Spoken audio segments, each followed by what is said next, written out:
చాలా మంది బలం మరియు పీడనం అంటే ఫోర్స్ మరియు ప్రెషర్ రెండు ఒకటే అనుకుంటారు. కానీ ఫిజిక్స్ లో ఇవి రెండు వేరువేరు అన్నమాట.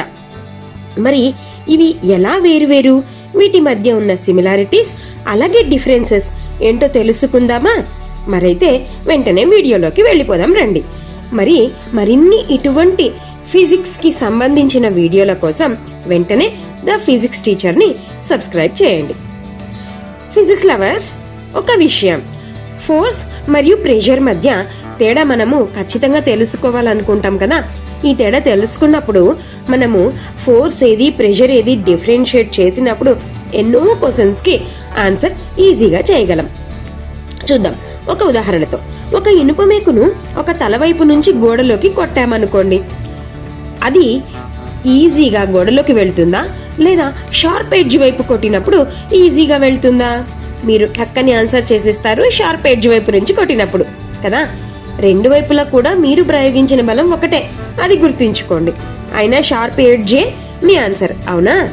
కానీ ఒకే బలం ప్రయోగించినా ఇక్కడ షార్ప్ ఎడ్జ్ వైపు కొట్టినప్పుడు త్వరగా గోడలోకి వెళ్ళడం, తల నుంచి కొట్టినప్పుడు చాలా కష్టంగా గోడలోకి వెళ్ళడం. ఈ రిజల్ట్ ఎందుకు మారింది? ఇక్కడే ప్రెషర్ పనిచేస్తుందన్నమాట. మరి ఒక్కసారి చూద్దాం. ఒక వస్తువు కదలడానికి లేదా ఆగడానికి అంటే పుష్ అండ్ పుల్ ఫోర్స్ అయితే అదే బలం ఎంత తక్కువ వైశాల్యం మీద పడుతుందో దాన్ని ప్రెషర్ అంటాం. అంటే ఫోర్స్ పర్ యూనిట్ ఏరియా అన్నమాట. అంటే ఇప్పుడు ఒక రూమ్ లో 100 మంది వ్యక్తులు ఉన్నారు అనుకుందాం. 100 మంది అందులో 99 మంది ఒక వ్యక్తిని బయటికి దొబ్బడం ఈజీనా లేదా ఒక్క వ్యక్తి 99 మందిని బయటికి దొబ్బడం ఈజీనా అని ఆలోచిద్దాం. ఆలోచించినప్పుడు మనం వెంటనే ఆన్సర్ చెప్తాం కదా. అంటే ఒకే రకమైన ఫోర్స్ ని అప్లై చేసినప్పుడు ఎక్కువ వైశాల్యం మీద అప్లై చేస్తున్నామా ఆ ఫోర్స్ ని, లేదా తక్కువ వైశాల్యం మీద అప్లై చేస్తున్నామా అన్నదే ప్రెషర్ గా మారుతుంది అన్నమాట. ఎక్కువ వైశాల్యం మీద అప్లై చేసినప్పుడు ఆ ఫోర్స్ ఆ మొత్తం వైశాల్యం మీద అప్లై అవ్వడం కారణంగా, అంటే ఆ వైశాల్యం అంతా డిస్ట్రిబ్యూట్ అవ్వడం కారణంగా ప్రెషర్ తగ్గుతుంది. తక్కువ వైశాల్యం మీద డిస్ట్రిబ్యూట్ అవ్వడం కారణంగా అక్కడ వచ్చిన ఫిజికల్ క్వాంటిటీనే ప్రెషర్ అంటాము. అది ఇప్పుడు తగ్గుతుంది కదా. ఇదే ఫోర్స్ కి ప్రెషర్ కి మధ్య ఉన్న తేడా. ఒక్కసారి చూద్దాం. ఫోర్స్ అంటే పుష్ ఆర్ పుల్, ప్రెషర్ అంటే force acting per unit area.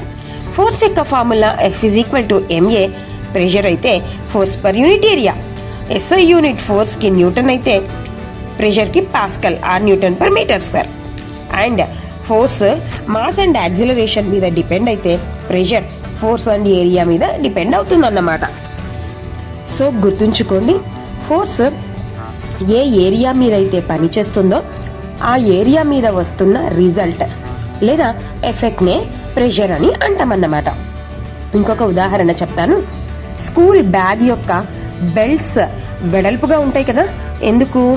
Bag బరువుగా ఉంటుంది. అది మన భుజాల మీద ఫోర్స్ ని వచ్చేలా చేసినప్పుడు ఆ ఫోర్స్ వెడల్పుగా ఉన్న ఆ బెల్ట్ల మీద పడి ఆ ఫోర్స్ ఆ ఏరియా ఎక్కువ ఉన్న ఆ బెల్ట్లంతా డిస్ట్రిబ్యూట్ అవుతుంది కదా. అప్పుడు మన భుజాల మీద ఉన్న ప్రెషర్ తగ్గుతుంది అన్నమాట. అందుకే మనకు స్కూల్ యొక్క బ్యాగ్ యొక్క బెల్ట్స్ వెడల్పుగా ఉంటాయి. ఇలా మీరు ఎన్నో ఉదాహరణల్ని చూపించవచ్చు. ఒక్క ఉదాహరణని కామెంట్లో రాయండి. సో ఫిజిక్స్ ని హ్యాపీగా అర్థం చేసుకోవడం మొదలు పెట్టండి. ఫిజిక్స్ అంటే అదేదో చాలా కష్టమైన సబ్జెక్ట్ కాదండి. అర్థం చేసుకుంటే దానంత ఈజీ సబ్జెక్ట్ ఏదీ లేదు. ఓకే, మరి వెంటనే సబ్స్క్రైబ్ చేసుకోండి ద ఫిజిక్స్ టీచర్.